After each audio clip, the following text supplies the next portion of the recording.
So let's talk about how to handle objections during the sales process, that critical moment when they ask the hard question and they're looking at how you answer as much as what you say. So remember, keeping a positive front, good body language, not being too evasive, meeting the issue head on is a critical first step.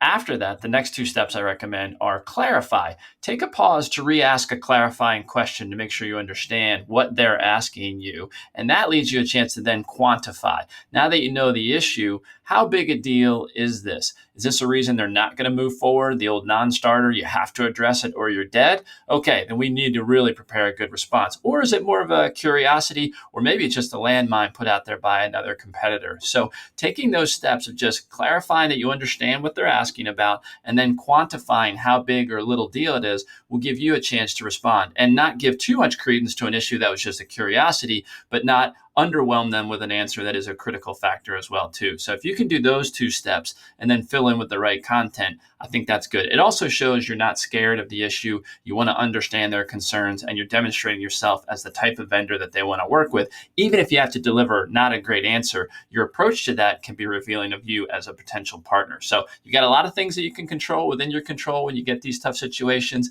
Good luck. I hope this idea helps you.